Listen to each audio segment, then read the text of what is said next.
Paranormal. It surrounds us. It's everywhere. Tonight, you will hear from the people who live and work within these highly active locations, all in the efforts to discover America's most haunted. With your host, ghost hunter and author, Dan Terry.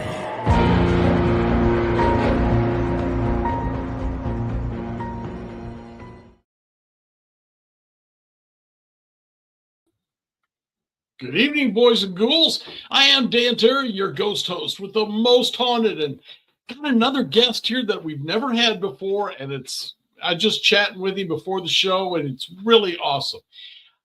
He basically runs, I guess, Outlaw Paranormal. That's out of Northeast Tennessee. They've done some really interesting stuff on the Scare Network, including the Ura Shrine, which I have no idea what that is, the Thomas House in Tennessee, and here's one for my fans back home, the Glen House, which is in Missouri. One I never heard of. And guys, you know, man, we was in the Fox Theater. We was over in Kansas City at the Marshall's house. Been all over the place and never heard of that one. That's either something really new or something that was really secret. And I say, let's find out about it and talk to Jimmy Ricker. Jimmy, is that last name Ricker or Riker? Ricker. Ricker. Well, okay, yeah. I was off. Yes. But Jimmy Ricker, Outlaw Paranormal, and hey, man, you've been doing this for what, 20-some years now? Actually, I've been doing it for 23 years now. Okay. And you told me about how you got started, which is really intriguing. Would you mind going over that again, briefly at least? Well, actually, the way I got started in the paranormal, I was raised up in an undenominational church. And we believed in casting out spirits and going to people's house and casting out spirits out of their house and stuff. And I was always interested in that. And it felt like I was led to be more at the church and like a preacher and stuff. And I was like, back then I was shy. I couldn't even talk. I mean, I had to have my mom to talk for me. And wow. So, and this come to me. So I felt like I could help people out doing this right here. And we done houses. We went in houses and helped kids and families. And so I've been stuck doing it for 23 years now. Wow. Well, now just to kind of bookend this, you started out in this church so shy you couldn't speak, and now you're kind of running a section, the paranormal section of the Smoky Mountain Terror, which is a huge conference, right? Yes, and I mean, now everybody's like, man, you can't keep them shut now. And, I mean, actually, after 23 years of doing this, I learned to open up. The first time I ever been on camera and stuff, I was shy, hated the way I talk because I talk like a hillbilly. So I was always real camera shy. But now I actually got 2 moonshine labels, been in music videos. I've been in Sam Hunt's music videos, Way Jennings, Afro Man, a bunch of different Kevin Palmer's, and a lot of different opportunities have come. Scare Network, I've been on 3 different episodes on Scare Network. Done an episode with 2 NFL football players, D'Angelo Williams. I was on an episode with them. Wow. So now here I am, can't keep my mouth shut. The Scare Network is, you said, available on Roku.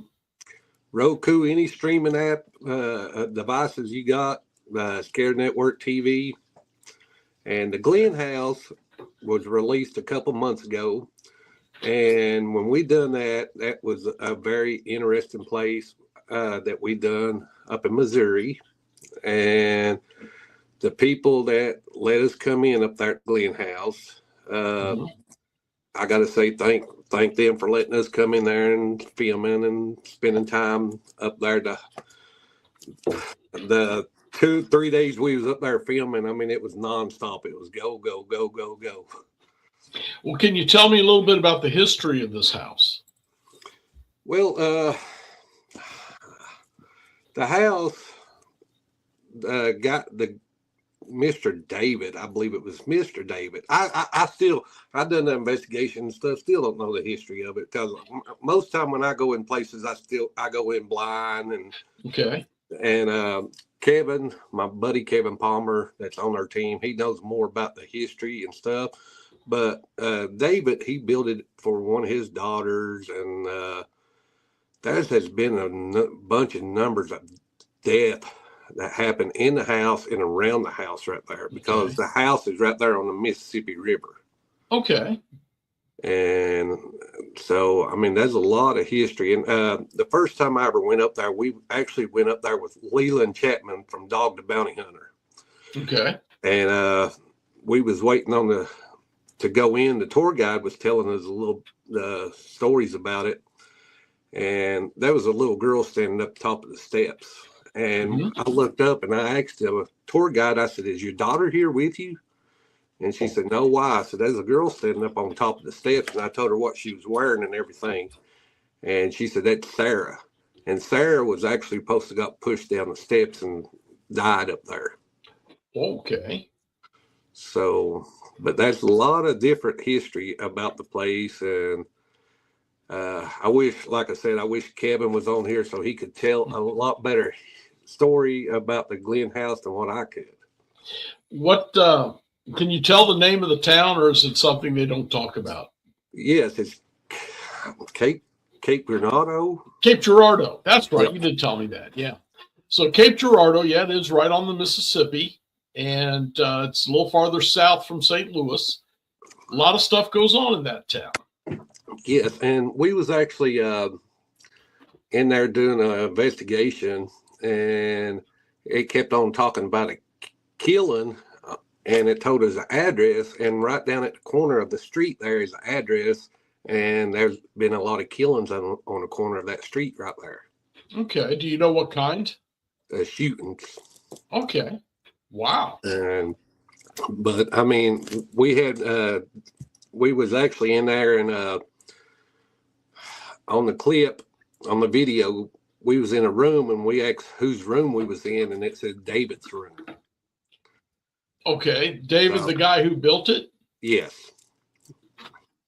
So, but the place up there, I don't want to say it's demonic or anything like that. Okay. But as far as me being a ghost hunter, a paranormal investigator, is there spirits in that house? Yes. Is it something bad? No. Is it the Glens? I believe it's a lot to do with the Glenn family. Okay. What kind of experiences did you have, Jim? Well, I actually seen that little girl, Sarah, when I was up there.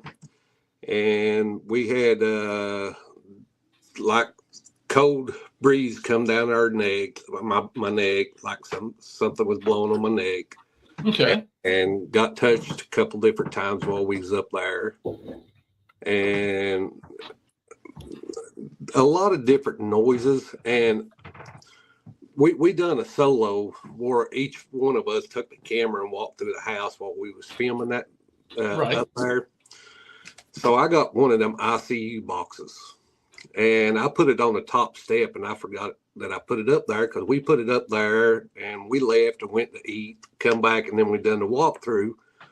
I was the first one to walk through the house, and that box, as soon as I got up to the top step, it went off. And I mean, it was completely dark in the house, and no lights on, and I about left the house. Okay. So that was the house in Missouri called the Glenn House. That was the family who owned it, I assume. Yes. Okay. And you said there was a lot went on at the Ura Shrine. Can we talk about that much? Yes. The caretaker up there, his name is Rick Bunn, and everything's welcome up there. Any kind of practice you want to do is welcome. You in. good, bad, whatever. You can practice it up there. And the shrine, back when we was a kid growing up, you didn't hear much talking about witchcraft and people practicing witchcraft, and they go in their own little room and hide their Ouija board in the walls and stuff. Right. The year shrine, you can go up there. Preacher's wives go up there and practice different beliefs. I mean, you got every kind of different beliefs you got that goes up there and practice. You got a table that weighs over 6,000 pounds, a portal table. And we actually done some stuff up there with Patty Negerty, when like a seance up there with her. And we done some stuff up there. I filmed with Sean Austin and Shane Pittman up there. And D'Angelo Williams from NFL, we filmed the show up there. But he's actually got a Ouija board that belonged to a serial killer from New York. And his name was Nathaniel White. And his personal Ouija board is up there at the shrine right now. So if people got stuff that they feel like they can't handle it, they send it up to the shrine, and Rick balances it. I mean, he puts it places. If it ain't happy at this one spot, he moves it to another spot until it gets happy. Jimmy, was Rachel and the Sinister Sisters with you there? No, they was up there. Okay. Yes, they went up there and investigated that place. Because I remember, I think that was on one of the shows when they were on here. They've been on here, I don't know, 5-6 times. And I think the way you're describing it, it had a real heavy table and all of that. It was really cool. Yes, and Sally, there's a doll up there named Sally. I used to have her, and she was my personal doll. And I had her for about 5 years. And you could put her arm up, and her arm will be up for 2 months, and then all of a sudden her arm just dropped down. Or you can tell her to say Sally, say bye to somebody, and she would drop her arm. Rachel's had that video. I think it was in a coffin or something. Yes, that coffin used to be mine too. Okay, all right. It used to be in my bedroom, and see, I used to have about 150 haunted items because when I go to places like this right here, like I said, what got me started and stuff, but sometimes I had to remove stuff from people's house. And what do I do with them? I brought them home with me, and I had them saved and everything. And so back a year ago, I had a lot of health problems, and I started getting, I about lost my life and was fighting blood pressure really bad. So I started getting rid of a lot of my dolls and different things and taking them up to the shrine to see if maybe that would help with my health issue. Yeah. So, and Sally, when we took her up to the shrine, she has been a little troublemaker sometimes. Okay. And Rick has to calm her down every once in a while. So when you say she's been a troublemaker, aside from waving her arm at the camera, and I think she even had a countdown for it. It did it. Yes, and she likes to. Like at nighttime, Rick said sometimes at night he can't even sleep because she's down there making so much noise, like banging on the floor, like somebody's down there banging on the floor. And that's the way she did at my house. There was nights that he was like, man, somebody's trying to break in your house here. And it was her. And I told Rick whenever I took her up there, I said, she would keep you awake. I said, she would make all kinds of noise. She would do crazy stuff. And Rick said, okay, I'm ready for it. And he said him and Michelle, when I first took her up there, that him and Michelle didn't get sleep for like 2 or 3 nights up there because of Sally. Uh-huh. And But Rick, he actually got her own room, put her in the coffin in that room, and seems like she's pretty happy with the room she's in. And a lot of people comes up there and visit her, but she does not like her picture being taken without you asking for her permission. Really? Kind of like that one down in Florida. Yes, you got to ask Sally for permission before you take her picture. Okay. And then I took him another one the same day. I took Sally up there. Her name's Marcellus, and she's in a big glass case. And she will open her door by herself in that big glass case. Oh my God, really? Yes. And people have seen the door shut, come back in the room, the door will be standing wide open on that glass case. Now, does she escape or just open the door? This opens the door. That's cool. What do you think these are? Are these human spirits or something else? I don't want to say they really human spirits, because I don't really believe they are. I believe they're something else, and they just trying to play with our mind and play mind games with us, trying to make them think they some kind of human spirits. You think they're demonic then? Yeah, because I don't think Sally ever been a human. Okay. And like I said, I dealt with her for 5 years. But did I ever investigate her when she was here at my house? No. But did I leave cameras? I made a Facebook page, and I had some people on the Facebook page that could watch the cameras 24/7. And I had them on my dolls and different things I had. And I used to get texts 2, 3 o'clock in the morning. Did you see what that doll done? Did you see this? Did you see that? I said, no, I'm asleep here. Yeah. And so, but like Sally, I don't believe she ever been a human. Okay. And do I really think she's wants to hurt somebody? I don't think she does, but do I think she could? Yes, I do. So you think it's fairly powerful, whatever it is, whether it's a spirit or a demonic? Yeah, because Rick, we was up there, we was having a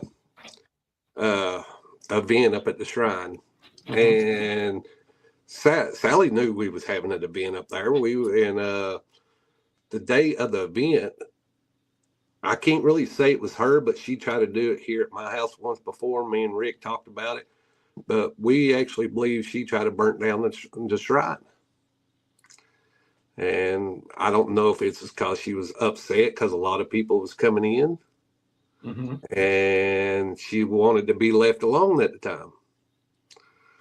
But Rick said if it is, he said he put a stop to it. He said the main spirit guide will put a stop to Sally because it's stronger than what she is. The I guess what he the caretaker, I mean not the caretaker, the spirit one on the other side is higher rank than what Sally is. Okay. So the spirit guide may be an angel or something like that, and she's something from the other side. Yeah, well, yeah, it's kind of like Rick is a caretaker of the living. When you go up there, Rick watches over you. And there's a spirit up there that takes care of the non-living side up there. Okay. Kind of keeps it balanced and stuff. Rick keeps the living side balanced, and then there's another one that keeps the non-living balance. And you got to obey it, or it's just like a club. You get kicked out. Is there a portal in there or something? I remember asking Rachel that, but I don't remember her answer. What do you think? I think there is. And I mean, there's a little bit of everything up there. Sounds like it. It sounds like you've donated to it quite a bit. Yes. And we was up there one night, and there's the cave back in the cave. And we was up there with Kevin Palmer and a bunch of group of people. And that was a big old black snake come down through the cave. His head come down, stood up, looked at us, took a drink of water, and then went back up in the hole. And You think that was actually the snake, or was that something guiding it? Because snakes don't like to come around humans in general. I know. So I can't really. I mean, I think it's had something to do with this ride. Okay. Because there was another one seen that just come out and went across people's feet and stuff. I mean, you don't see snakes do that too much. No, not at all. That's an interesting place. Any theories on it? Why it's this way? Because, well, he made it this way. He made it for everybody to be able to practice there. Okay. And I mean, these days and times, you go into church with a pair of shorts on, a lot of people judges you for that. Of course. This place right here, it don't matter what you come in looking like or whatever, you don't get judged. Okay. And you there to, I mean, if you believe in God, you ain't getting judged. If you don't believe in God, you ain't getting judged. Mm-hmm. So, I mean, but Rick made it for everybody to do their practice there. And so, and when I go there, I feel like I'm at home. I feel comfortable. I've been going there for about 9 years now. And do I feel anything that's really going to hurt me there? No. Have I seen stuff that I think could hurt me? Yes. And I mean, actually, I sent you a picture that I got hands on my shoulders and wrapped around me. And that was up at the shrine. Do you think Sally would protect you since she was with you for so long? I think she would. And that's just like I told people before, and this might sound crazy. I got a pit bull. Okay. And my pit bull and my haunted items and stuff, I feel safer around my haunted items than I do my pit bull. So I feel like if something tried to harm me, that something would stop it before it did. Okay. So you said that you was hosting or doing something with a public event there? Yes. Do you do that often? Do you tell people or? Yeah. Well, we actually last year for Smoky Mountain Terror, we helped Justin with Smoky Mountain Terror. We held a event up there for people because you either had to know somebody or get a hold of the Tennessee Shadow Chasers to book an event at the shrine. So we had a big event. We was part of Smoky Mountain Terror, and we was trying to find a location so we could sell tickets for Smoky Mountain Terror and give them like a ghost hunt and stuff. Okay. So we done it up at the shrine. We actually give them let them do a seance. And Haley done a little witch stuff with the people. And then we split off in teams. My team and SRS, they done the inside and I done the witches circle outside. Right. And we actually investigated, had a real good time. And I don't tell a lot of people. And I mean, I know anymore, everybody's a psychic. I'm not, so I have no sensitivity at all. My wife will verify that. And we was up there, and I never met any of these people that I was in a group with that come up there. And the spirit box was talking about this guy and all this stuff. And this one boy was standing there, and he was about to cry. And something kept on making me pick at the guy. I mean, I was there trying to pick at him and stuff. Okay. And I called his grandpa's name out, and I asked him, I said, did you lose your grandpa not long ago? And he said, yes. And I told him his name, told him everything about him. I said, your grandpa left you something, didn't he? He said, yes. I said, he left you a gun, didn't he? And he was like, yeah. And so, I mean, I was telling the guy everything about his grandpa and all this stuff. And I've always had the gift, but I never really open up and say, hey, I can do this, I can do that. Yeah. And I mean, I have walked in houses before and told them, hey, this woman died right here in the floor right here, and she was drinking the Sierra Mist when she passed away.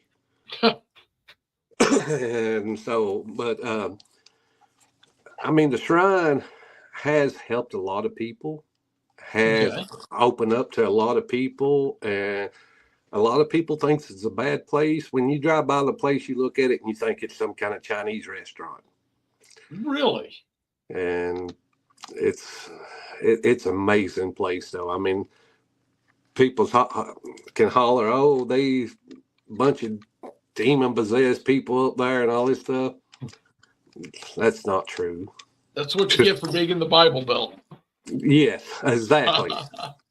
and what's so funny, you got these preachers' wives now that used to hide and do it.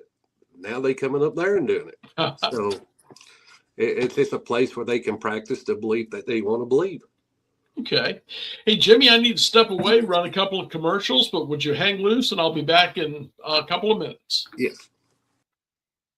Now, this is intriguing just because, well, for one thing, the stories are really cool.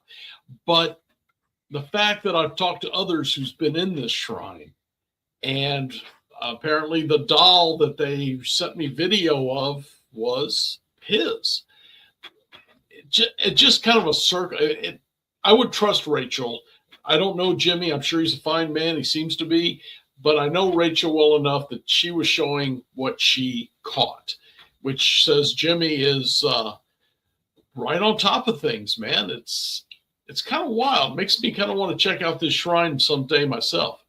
And my friends, speaking of things you need to check out, would you watch this? And we will be right back. The Onyx Network presents a health and wellness spiritually based brand of hemp-derived CBD products made by Hopewell Farm in Harrogate, Tennessee. We apply our Cathara energy work with all of our plants and products. Our products made in small batches with only 2 ingredients of pure hemp, full spectrum crude oil, and coconut-derived MCT oil. Third-party lab tested for potency and legal THC levels with 6 strengths of 1 ounce oil to choose from. Know what you're buying and get what you pay for from Hopewell Farm. Applied directly to a specific area, Hopewell Farm topical salve in 1 ounce and ½ ounce sizes made with pure hemp crude oil, comfrey extract, and all natural ingredients. Find the Hopewell Farm link and coupon code on the Onyx Network website at onyxnetwork.com. That's onyxnetwork.com.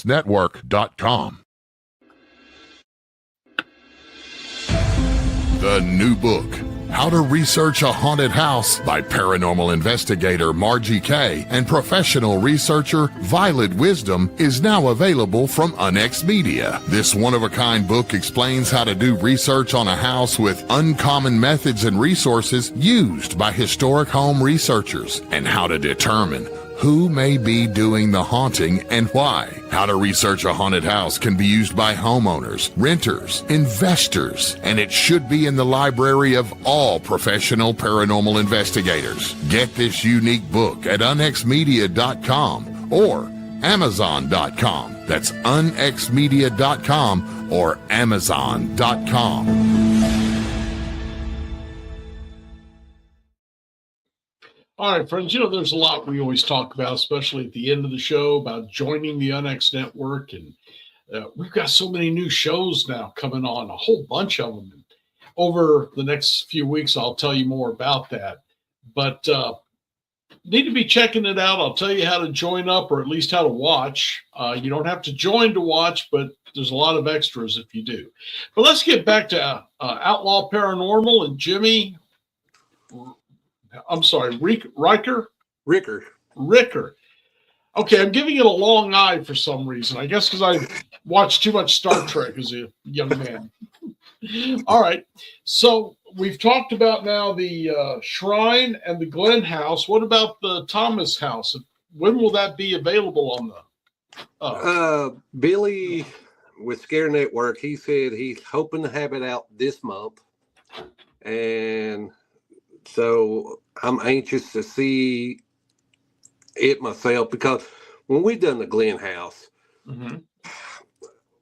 we went up there filming, and we didn't know the evidence that we caught until Billy sent us the video and let us watch it ourselves. And we was like, man, we caught more than what we really knew we caught.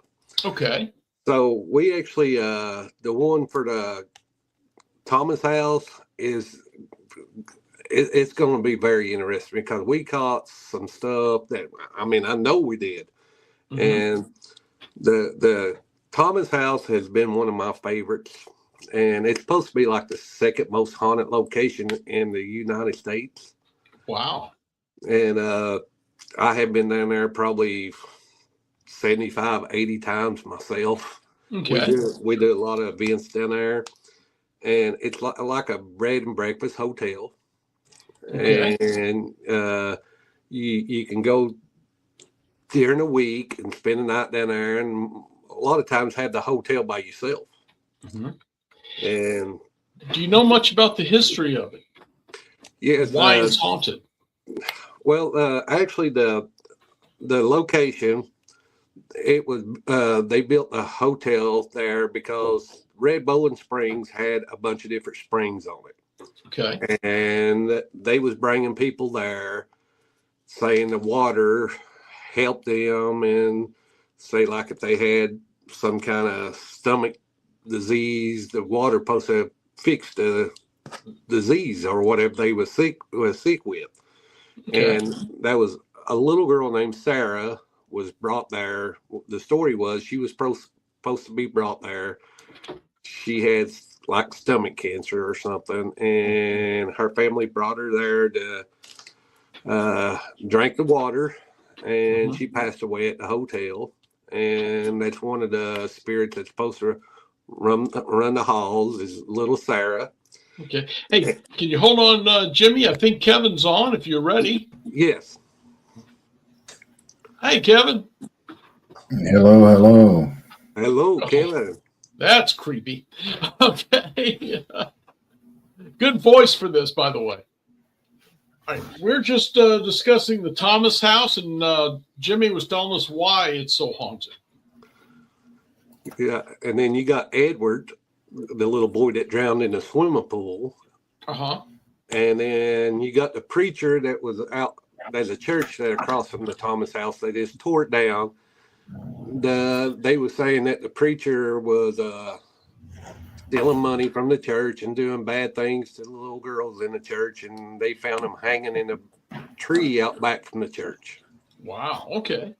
And then I was told too that there was 2 pregnancies, and they ended up aborting them at the Thomas House and took like a clothes hanger and went up inside. Oh, yeah, that's a rough way to do it. And the baby was supposed to be, the 2 babies was supposed to be up behind the Thomas House. Okay. And then there's been a lot of people that passed away that get cremated, and they want their ashes to be scattered at the Thomas House. Why? Because they go there all the time and they love the place, and it's just once you go there, it's home away from home. Okay. And Mr. David and Sherry and Daryl, I mean, they family to you. Okay. Yeah. Okay, so that's why it's haunted. Apparently a lot of child deaths plus this preacher. But what did you guys find when you were there? I actually got a picture, and I sent it to Kathy Cash, Johnny Cash's daughter. We was actually down there doing a ghost hunt one night, an investigation, and there was a picture come through the mirror, and it looks just like Thomas Gabriel. That's Johnny Cash's grandson. Okay. And I actually got it on my phone here, and I sent it to Kathy, and she said, "Man, that looks just like Thomas, and Thomas is still alive." Okay. So, Kevin, do you have anything on this? Have you been there? I've been there many times. Thomas House has a very long history, and it's kind of a staple in paranormal investigation still to this day. You know, there's been a lot of TV programs. Ozzy Osbourne's son, Jack, he had what was the name of his show? Portal to Hell. Yeah. He stayed there for a while and did an investigation, and that was on TV. Ghost Hunters went there, and I think that was the second season. I'm not sure about that. It's been a while since I watched. The original ones years ago? Yes. Oh, okay. All right. There's been many, and they host ghost hunt weekends all throughout the year. But we've been there many times, and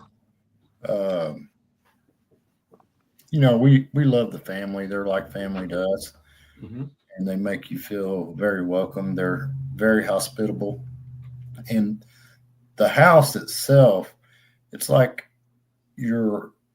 when you step in, it's like you're going back in time. Okay. It's very historic, and it's got its own vibe to it. And also, I feel like every time you go, you get a different experience.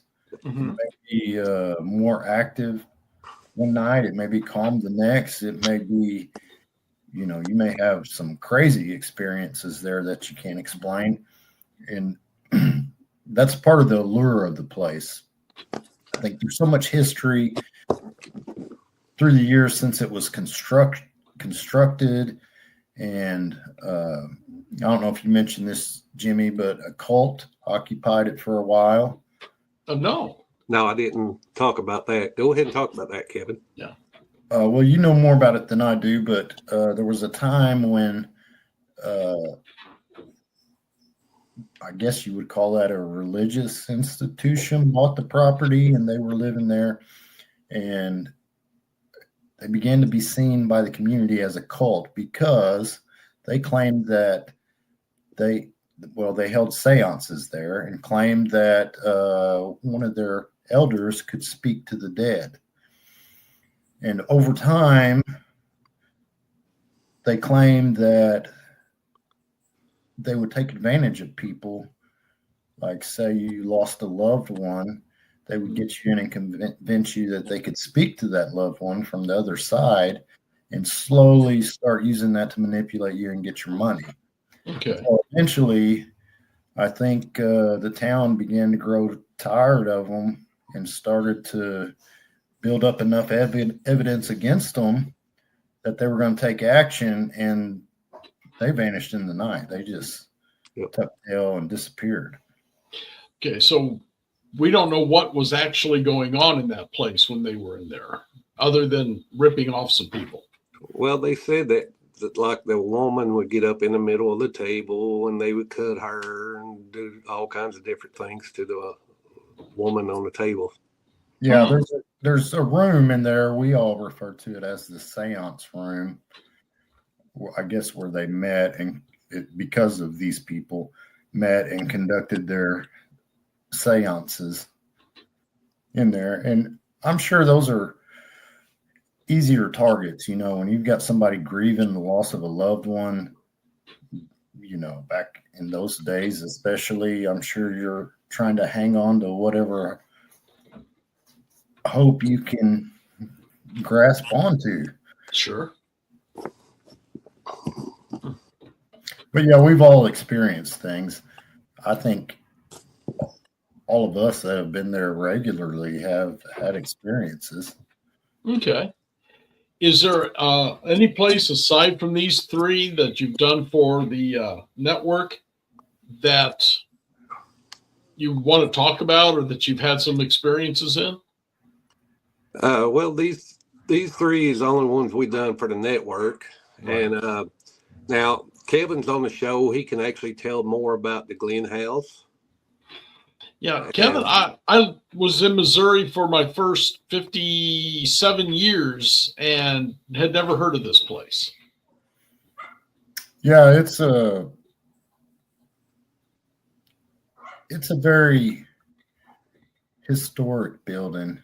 It's had a long life, but it's kind of had several lives. The house was a dowry. It was built for a wedding present. Okay. A family was raised there. They had love and loss in the house and lost children, and a doctor ended up owning it, and there was loss there too. The house kind of went in ruins for a while, and they restored it. Okay. Restored it, and there are many claims of it being haunted from the staff that worked there. It's open to the public. There's been people I personally know that's had experiences there. Ghost Hunters has been there too and did an investigation. Okay. But it's really kind of a charming place in the community because it is historic and it's been preserved. And so you can kind of walk into the house and see how people lived in those times. And it's really a beautiful place. I think it's beautiful. Okay. You can tour the place. It's open on the weekend. They have events there all the time. And it's got such a history and there's so many tales. And the thing about these tales is this. Okay, people can say all kinds of things, right? I'm more skeptical usually. Okay. But when we're going back, a century, and we have people that have lived lifetimes that have never even met, and they're all telling the same tales. Right. That makes me start to question things. Mm-hmm. People didn't even know each other, and their stories corroborate. Okay. So that's in Cape Girardeau. There's some other haunted places in Cape Girardeau, isn't there? Oh, yeah. Yeah, there's a lot of history there. There's the famous Lorimar Cemetery, and there's many unmarked graves there. Mm-hmm. Lots of Civil War history and burial there. There's a house that actually connects to it. It's a block away from the Lorimar Cemetery, and there are tunnels that connect to the cemetery. Really? Yeah, and it is personally owned now, but I think it was the first house that required in Cape Girardeau, the first house that required the buyers to be notified that it's haunted. I didn't know that was in Missouri law. Yeah, I don't think it is. I think it's a community thing. Okay. That's interesting. Any other places in Tennessee that you guys wanted to talk about? We was talking about the shrine too. Kevin been up to the shrine. And, sure.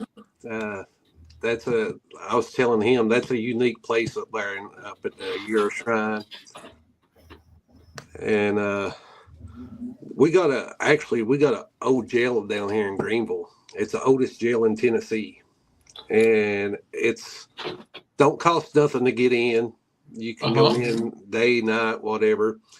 And I had more experience at that little jail here in Greenville than I have at the big prisons I've been to. Now, I've done, I just did a local jail in October up here. I've done jails in Missouri. I'm really into the old jails, being a retired cop. So what did you have in that place? Well, see, I had a lot of family that was actually locked up in that jail. Okay. Walker. Yeah, I got family on both sides. I got family that locked them up and had family that was in there. Okay. So, I mean, a lot of times when I have been up there, I have brought my family's name up, and we get a lot of evidence and get a lot of stuff coming through the spirit box, calling my name. And I have took people up there and just dropped them off. And they call me back and say, hey, you got to get back up here because the only thing coming through the spirit box is your name. Wow. Okay. So Kevin's been up there. I took Byron Cherry from the Dukes of Hazzard up there. And I mean, the little jail is very active. I mean, and it's just like anywhere else. You don't never know what you go get. Some nights you might go up there and not get nothing. It's just it's kind of like fishing. You know, I mean, you can't never really, when you go fishing, you can't say, hey, I'm gonna catch 5 fish today. Right. But that place has been very active. We took, I have took different teams up there and nobody has never been unsatisfied with the Greene County Jail. Okay. So who's running it? I mean, who owns it? The city. Okay. And they just let people wander in and out, or is it a museum of some sort? Or It's open 24 hours. You just pull up there in the parking lot and go up there anytime you want to. Yeah, it's open to the public. Yep. that's odd. I'm really surprised at that for a liability, if nothing else. Yep. There's a lot of teams that goes up there and investigates it. And like if I go up there and I see another team's up there investigating, I won't investigate. I just go ahead and leave or don't even go in because I respect other teams. Sure. But I mean, sometimes when you are in there investigating, you got people that comes in that just wants to walk in there and check it out, and they just come in, see what you're doing, and then walk out. Okay. And the cops, 98% of the cops will not walk in that place because they said they hear too much stuff and see too much stuff. They said there ain't no way we go in that building. And Kevin, is there any other places you guys have been in Missouri? Yeah, not for film or anything, but I grew up around the Boogie Woods, so there's a lot of folklore about that place. You'll have to help me out. That's a new word for me. Boogie Woods. Where's that? Yeah, it's a stretch of country in between the towns of Dexter and Bloomfield, and it's got a little bit of history. I don't know how much of it is actually folklore, and I know there are a lot of like little small cemeteries. Some of them are so old you'd have to know where they were in the woods to find them. And I mean, it's got some history too that kind of brings it its lore. They had a woman was unalived. A young woman was unalived in a small little woodsy patch. Okay. And they caught the guy that did it. He ended up escaping from jail, and this was back in the 70s. They had a manhunt for him, and they ended up capturing him again. And the last I checked, he should be due for parole anytime now. But you know how those old histories and stories, everybody's got a story. Like I said, I'm more skeptical. I want to see some action. I got you. Another good one is Brushy. We're talking about Tennessee jails, penitentiary. Jimmy and I were there. We were on a Sam Hunt music video. We got to have small rows as extras in Sam Hunt's music video, Locked Up. We had a lot of fun filming that, but that place is a good one. Yeah. I haven't been there yet. I'm looking forward to getting down there. I actually got a picture of the Hat Man down at Brushy Mountain. What's that, Jimmy? I said I actually got a picture of the Hat Man from Brushy Mountain in the auditorium room. Oh, okay, cool. So we seen it while we was down there one night investigating. We took a picture of it. Well, guys, I'm about out of time, but I do want to ask before we go ahead and take off, is there anything you have coming up aside from the Smoky Mountain Terror that you want to tell folks about? Yeah, we got our show coming out, the Thomas House. It should be coming out anytime on Scare Network. And then Kevin Palmer got a new music video that be coming out here anytime soon. Okay, what kind of music you playing, Kevin? I call it country. They usually put me in the outlaw category.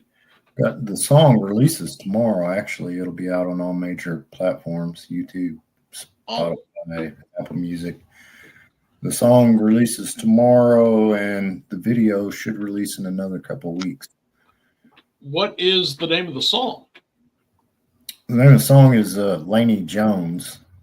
It's one we filmed down here in southeast Missouri. We also give a shout out to Bollinger County Sheriff's Department for letting us use their facility. Okay. Is that L-A-I-N-E-Y? Laney? Laney, yeah. Laney Jones. Laney. Okay. Can you give us an idea of what the song is? Yeah, it's a storytelling song from the storytellers kind of lamenting the memories of love and loss. We kind of leave the ending up to the interpretation of the viewer. Okay. I don't think I'm allowed to say it on here, but it's an unalive ballad, I guess. Okay. All right. Yeah, I hate those rules. God, that's so ridiculous. But all right, well, we got people who hopefully will listen to that. It'll be out in a couple of weeks, probably, the video. And what about the song? Where will that be available to listen to? Everywhere, whatever platform you use. Okay. It'll be out tomorrow. All right. Well, good luck with it. I hope it does great for you. Thank you. Hey, guys, can I get you back on here sometime? Because I think we got more to talk about. We just need a little more time to figure it out and get some background on it.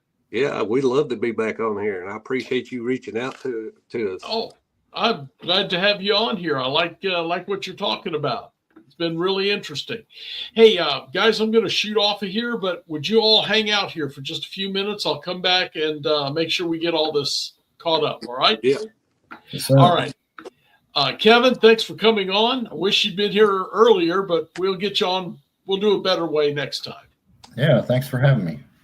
Good luck on the music. I can't wait to hear it. Thank you. And Jimmy, thank you for being on. Thank you. Your stories have been awesome. Talk at you in a few minutes. All right. Oh, I like talking to good old boys like that. I mean, that's the kind of people I was raised with down in Missouri. That's just the way we were. And yeah, it's almost like going home again, you know?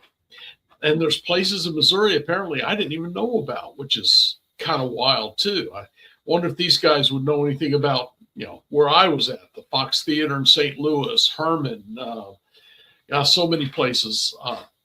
The General Harney's mansion, a lot of neat stuff there. So I have to chat with them a little bit, tell them about some of that. Hey, but real quickly, I do want to tell you to get on to unxnetwork.com. I keep saying that.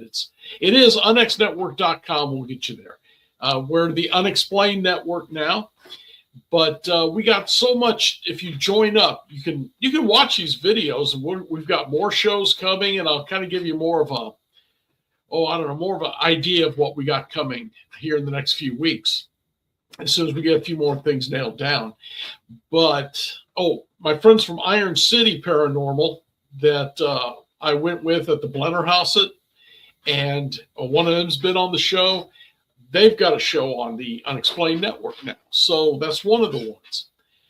at any rate, joining up, you can also become a member, and then you get a whole bunch of stuff. You get access to the weekly newsletter. On top of that, there's a blog, and the blog's pretty wild. I mean, it's whatever's going on in the paranormal field, it gets talked about there first thing. And we've discussed, winged humanoids flying over the Missouri River down around Kansas City. The Tic Tacs was really on top of that Tic Tac thing with the UFOs and the Navy. All kinds of stuff comes out quite often, once a week, but we also have the blog that comes out whenever a story pops up, and that's sometimes daily, sometimes a couple times a day, sometimes a couple times a week, but there's always something. And if you're a member, you also get access to the magazine. And this is just a couple of them from a few years ago. We've got some really good writers. Heck, they even let me write in it once in a while. This one on the left, I actually had two stories, one about a battleship, the Haunted North Carolina, USS North Carolina, and the other one was Legends of Halloween. And guys, Kevin may remember this, it was big in my area in Missouri.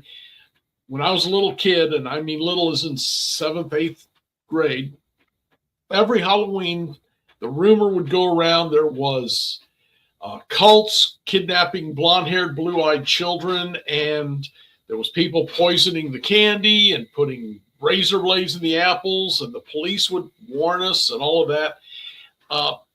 Those legends were all over, but there's some truth to them. There's a kernel of truth in them, and that's what I explored in that article. This is one of the magazines I have an article in about dolls, haunted dolls. Have to talk to Jimmy about that because apparently he's dealt with it more than I have, because as you guys know, if you've been around, I hate dolls. And I had one in here about the Tri-County truck stop, the last call at the Devil's Diner, because we had so many good ghost hunts there. It was an amazing place, and a tornado hit it last March, I think, and just destroyed it. It's gone. And it was about to fall in anyway. It wasn't just the tornado's fault. But anyway, there's a lot of neat articles. Each magazine has usually like a central topic, but there's other stories there too. Don't want to miss that. And all you got to do is go to the Unexplained Network, unxnetwork.com, drop down a little bit, and there's a way there to fill in some blanks and become members. So if you haven't done it yet, you're really missing out, okay? I guess that's about it. So I want to thank again my guests from Outlaw Paranormal, Jimmy and Kevin Palmer, Missouri Rebel. And I'm going to back on out of here. You guys stay warm. I know it's wintertime, but do the best you can. And I guess most important of all is I'd like you all to stay spooked. Good night.